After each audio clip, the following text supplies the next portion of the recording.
Alrighty then, ladies and gentlemen, welcome back to Privacy Please. I'm Cameron Ivey, hanging out with Gabe Gumbs. I think that's who it is. It's my It looks like him. my good friend Gabe Gumbs. Sounds like him. It does. There's that voice.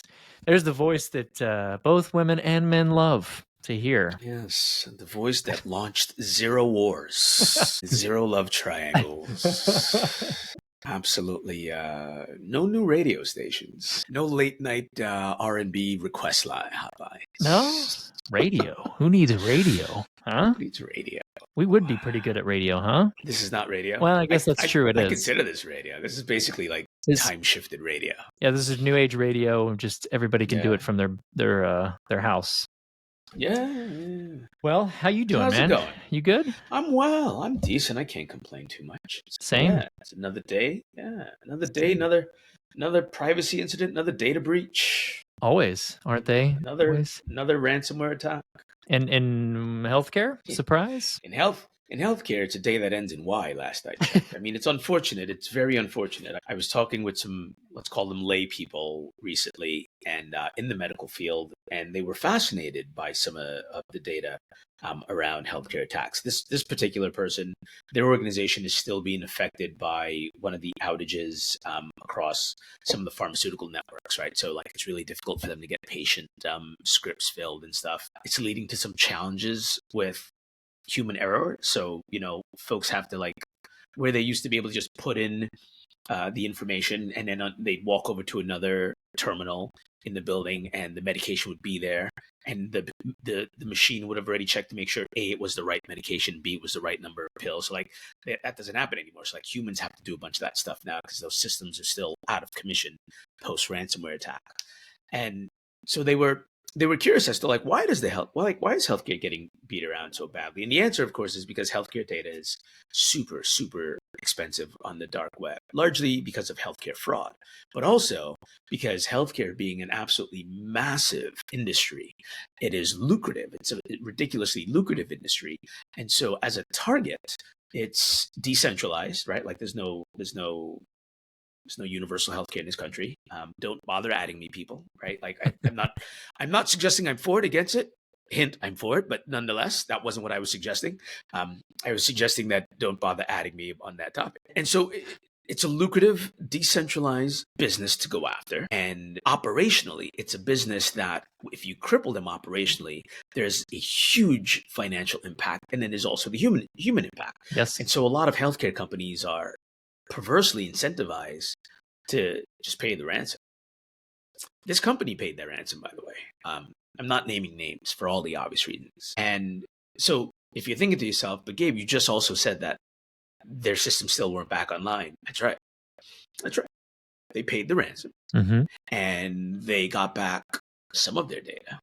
Honestly, I think they were lucky to get back anything, but they got back a very small amount of their data. Very small amount. So let's go back to the financial impact of it all. Obviously, Millions.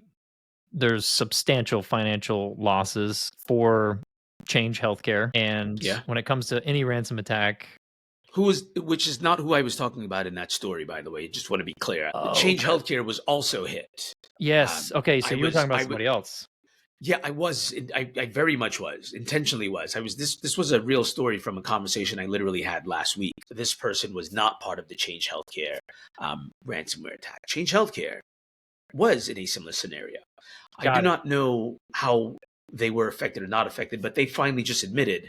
I think that's what you were going to bring up, right? Right. But this ties into exactly what you were probably talking about anyways. It's the same. They're going to deal with the same thing. Yeah.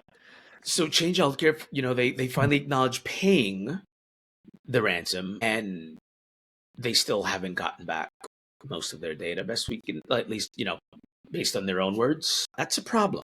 It certainly is a problem. I mean, we're talking about crippling operations, but also affecting customer trust. And I mean, there's a couple different challenges that they're going to be facing. The same example that you were going over when it comes to data security, the financial impact of it all, customer trust, regulatory compliance, with HIPAA, with this ransomware attack.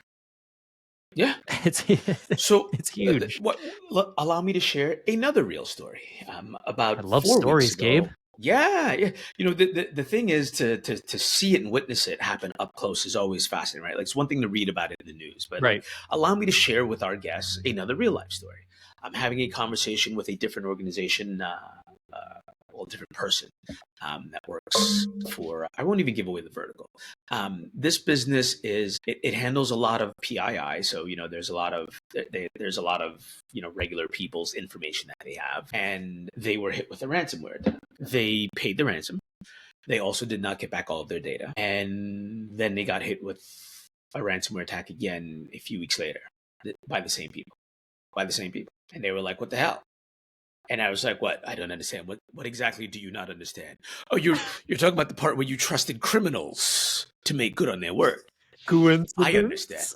Yeah. I understand the problem. You see, you made a miscalculation, and so look, in their defense, just trying to get back up and running. Sure. I don't know if that's really a good defense because I'm not certain what the current best advice is. The FBI had issued some advice years ago, that I knew was like, do not pay the ransom. And I know that's been updated because in some cases, the FBI will even, I do not know how frequently this happens, but they will even help, negotiate with the ransom attackers, right? Yeah.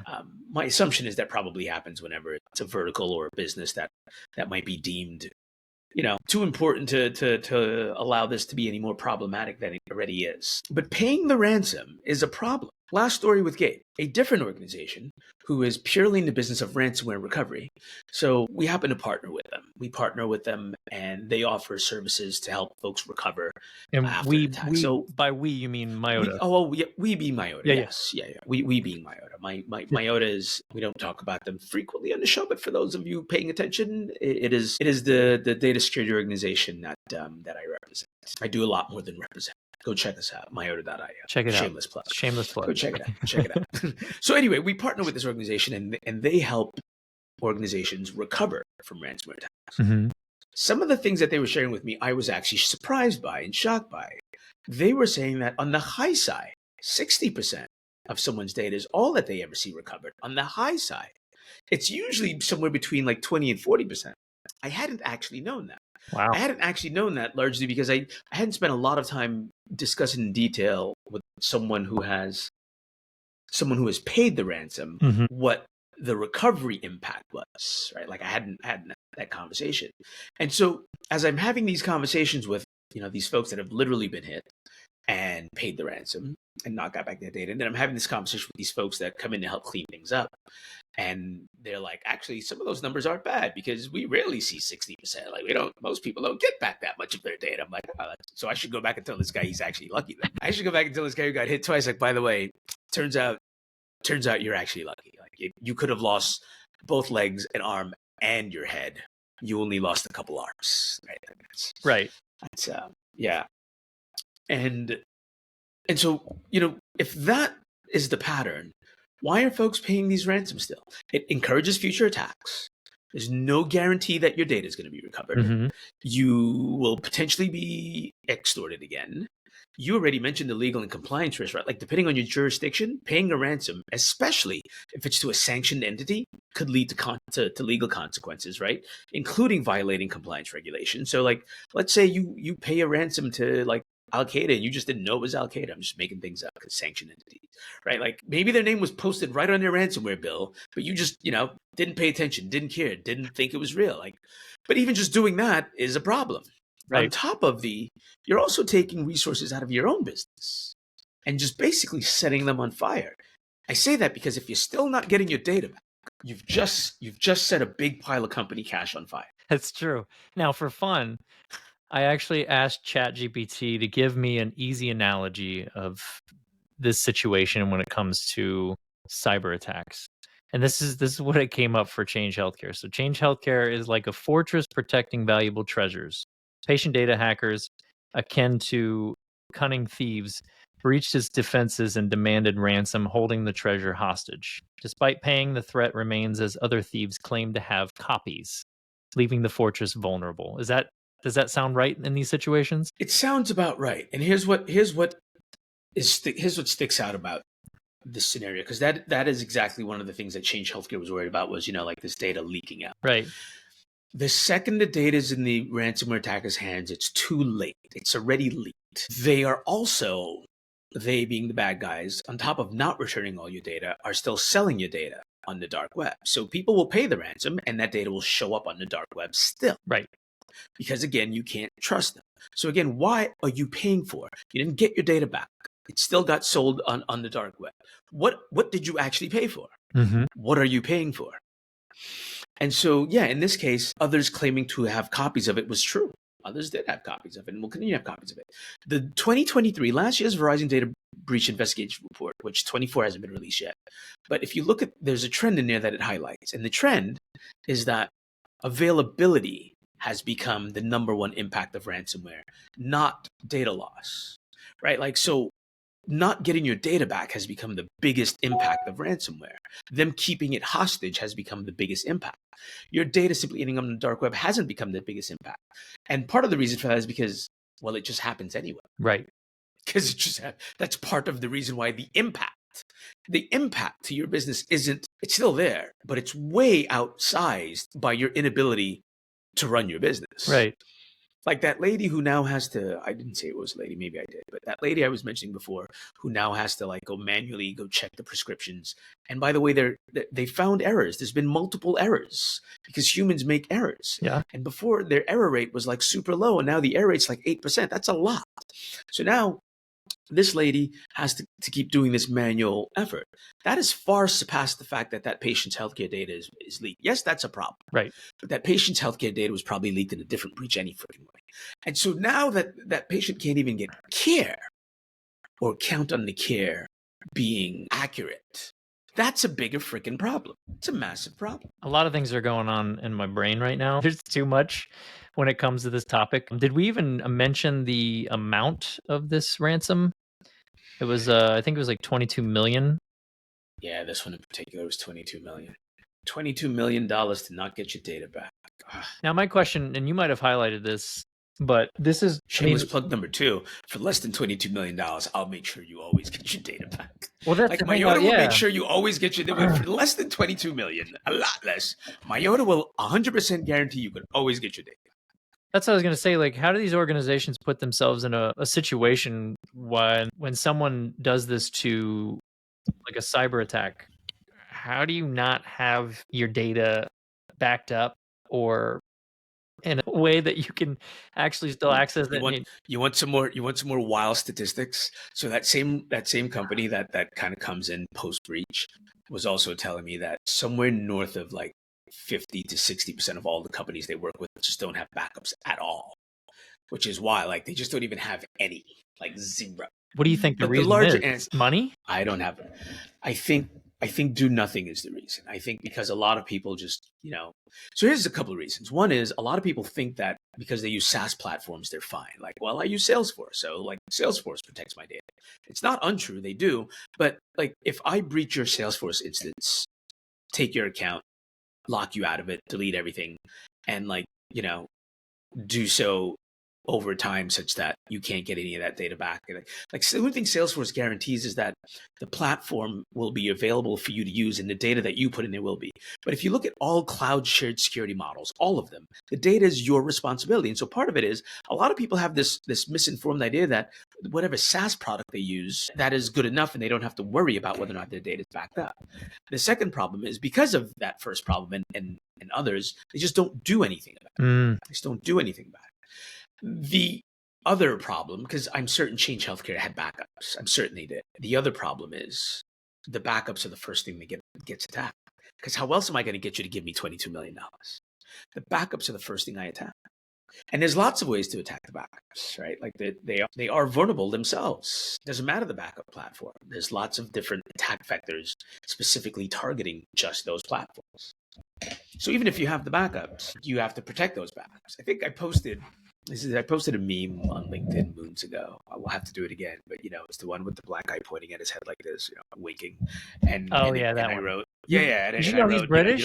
I didn't know he was British. I don't think I ever knew the origin of the meme. I saw a meme of the actual video, and everybody's like, after all this time, I actually see this is the first time seeing the video and him talk. That's funny. Yeah, that's funny. I may have to check it out. But the caption I put on it was, "You don't have to worry about securing your backups if you don't have backups."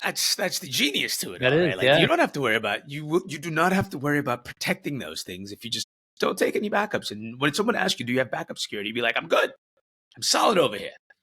Okay, so to that point, you've mentioned Myota, and we're not trying to promote Myota here, but I think a good question is for those. I mean, I'm not, but yeah. Yeah, but I guess a good question is what are some steps that you can take to prevent something like this happening? So yes, let's put this into less biased context. Sure. You have to actually take the backups, right? Like back to my meme pointing at the head, right? Like yeah. Duh. Like, yeah, it's true. You don't have to secure backups if you didn't take them. So you have to actually have them. And the fact that like 50% of folks are running around without any, it's just wild. Yeah, that's wild. So step one, you have to. Step two, you have to really understand where your data is and how it's actually protected, right? That ties back to the SaaS platform conversation.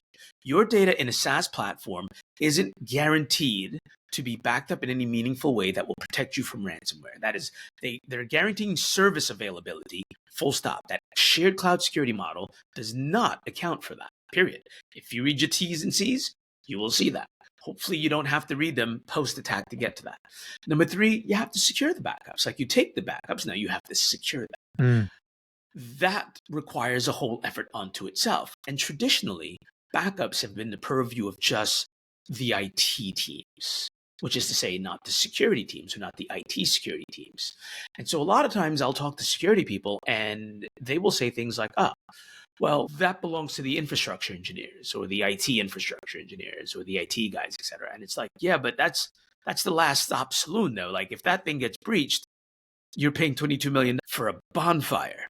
And so there's still this gap between the security professionals understanding their role in protecting that last mile, the backups. And so again, the non-biased answer is you have to protect those backups. Mm-hmm.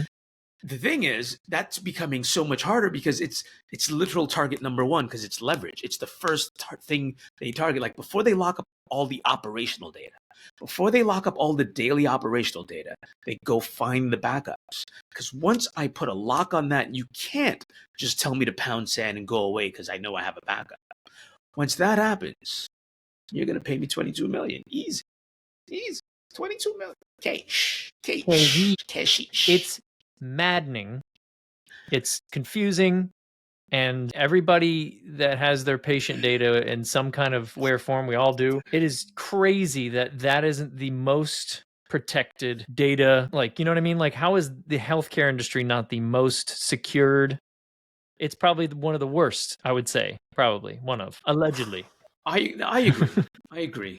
Like, I'm just thinking through some real world, not calling any names or even giving any hints towards, but I will agree. I've seen some things in healthcare that are astonishing. I've seen some things that have made me literally avoid some of the larger providers. Like, oh, that provider, I won't go with them for any services whatsoever because I know they don't even have like a basic vulnerability testing program. I've seen some of those things up close. Some of our audience members have probably witnessed and been privy to similar. So, but for those of you that haven't, the sky isn't falling. I want to be clear about that. The sky isn't falling, but yeah, there's a lot of work. There's a lot of work to be done. I don't know, man. We're coming up on time though. I don't know.